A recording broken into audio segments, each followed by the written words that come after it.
අද අපි කතා කරමු මේ දවස්වල ට්‍රෙන්ඩින්ම ක්‍රොෂේ අයිටම්ස් මොනවද කියලා. අපි දැන් බලමු මේ දවස්වල ක්‍රොෂේ අයිටම්ස් වලට ආස කස්ටමර්ස්ලා මොන වගේ අයිටම්ස්ද හොයන්නේ කියලා. මේ වීඩියෝ එක බලන ඔයාට පුළුවන් මෙන්න මේ අයිටම්ස් ගෙස් කරලා නිර්මාණ කීපයක් ඉදිරිපත් කරලා කස්ටමර්ස්ලාට සේල් කරන්න. ඒ වගේම අවසානයේ සඳහන් කරනවා කොහොමද ඔයාලගේ ප්‍රොඩක්ට් එක ඉක්මනටම සේල් කරගන්නේ තියෙන ක්‍රම මොනවාද කියලා. අපි දැන් යමු වීඩියෝ එකට.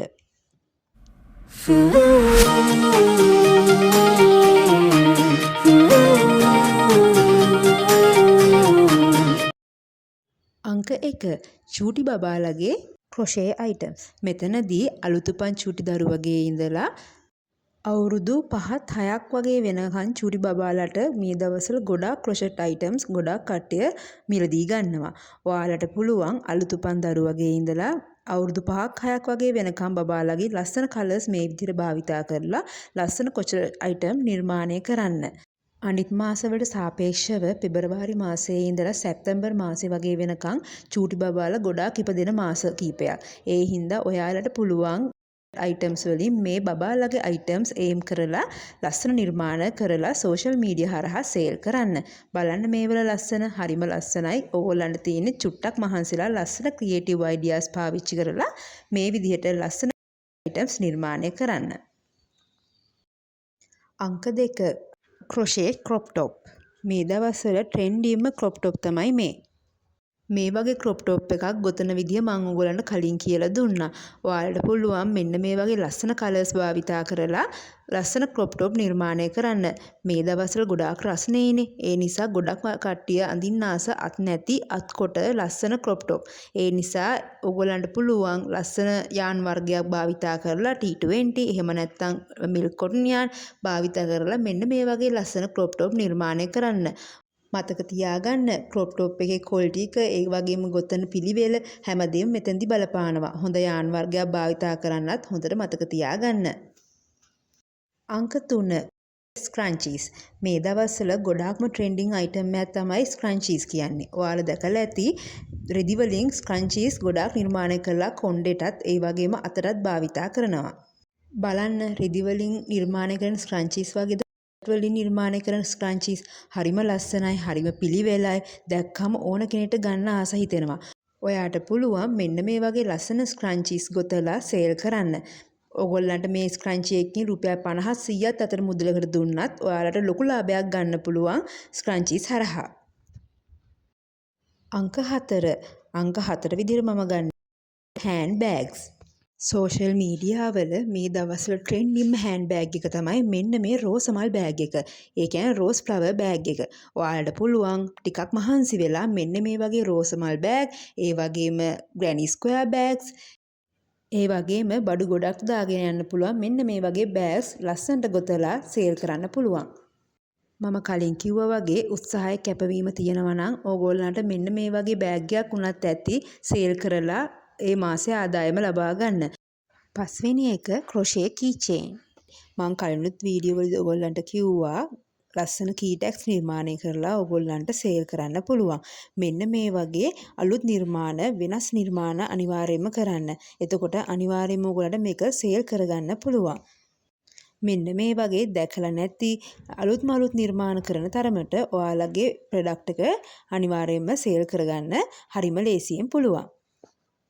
ඒ විතරක් නෙවෙයි මෙන්න මේ වගේ ලස්සන පාට ඒ කී චේන්ස් වලට අනිවාර්යෙන් භාවිතා කරන්න. මම මේ කිව්වේ මේ දවස්වල ට්‍රෙන්ඩින්ම ක්‍රොෂේ අයිටම්ස් ගැන.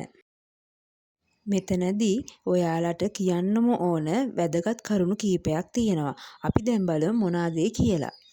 අංක 1 ඔයා කරන ඕනම නිර්මාණයක ගුණාත්මකභාවය ගැන අනිවාර්යයෙන්ම සැලකිලිමත් වෙන්න.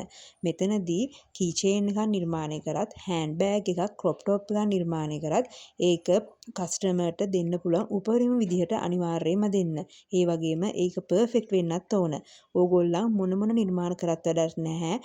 ඒ නිර්මාණය කස්ටමර්ට හිත ඇදිලා යන විදිහට තිබ්බේ නැත්නම් ආයි කස්ටමර් කොයිම වෙලාවකවත් දෙවෙනි ඕඩර් එක දාන්නේ නැහැ. ඒ නිසා අනිවාර්යයෙන්ම කරන නිර්මාණය ගැන ගොඩාක් සැලකිලිමත් වෙන්න. අංක 2 වර්ණය ගැන සැලකිලිමත් වෙන්න.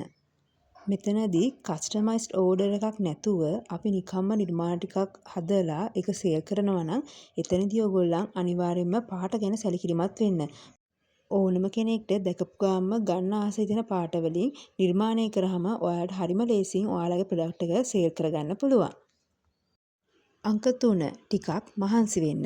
මෙතනදී මම අදහස් කරන්නේ ඕගොල්ලන්ට පොදුවේ තියෙන ප්‍රශ්නයක් ගැන. ගොඩාක් අය කියනවා අනේ මම මෙහෙම නිර්මාණයක් කරා මට මේක සේල් කරගන්න බැරි වුණා කියලා. ඔයාලා කරපු මොකක් හරි අයිටම් එකක් සෝෂල් මීඩියා හරහා දාලා පාඩුවේ පැත්තකට වෙලා ඉන්න එපා. චුට්ටක් උත්සාහ කරන්න. තමන්ගේ කැපවීම උත්සාහය මත තමයි මේ හැමදේම තීරණය වෙන්නේ. ඕගොල්ලන් තව පේජස් හොයලා ගෙතුම් සම්බන්ධව එහෙම නැත්නම් අනෙක් පේජස් භාවිතා කරලා ඔයාලට පුළුවන් ඔයාලගේ අයිටම් එක සේල් කරගන්න. ඒ වගේම ටිකක් මහන්සි වෙලා හෙව්වොත් දැන් ගොඩාක් අය කරන්නේ රීසේල් කරන එක. ඒ කියන්නේ ඔයාගේ අයිටම් එක අරගෙන ඒගොල්ලන් ඔයාගේ අවශ්‍ය ගාණ දීලා පොඩි ගාණක් තියාගෙන ඒගොල්ලන් ඒක සේල් කරලා දෙනවා. අන්න ඒ වගේ අය හොයාගෙන ඔයාලට පුළුවන් ඔයාලගේ නිර්මාණය රීසේලර් හරහා සේල් කරගන්න. අංක 4 ප්‍රොඩක්ට් එකේ වැලියු එක හරියටම තීරණය කරන්න.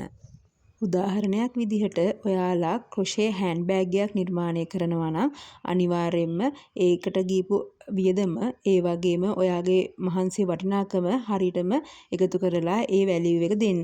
සමහර අය බෑග් එකක් නිර්මාණය කරලා රුපියල් 3-4000ක බෑග් එකක් රුපියල් 7-8000ට සේල් කරනවා. ඒක ලංකාවේ අයට ඇත්තටම සාධාරණ මුදලක් නෙමෙයි.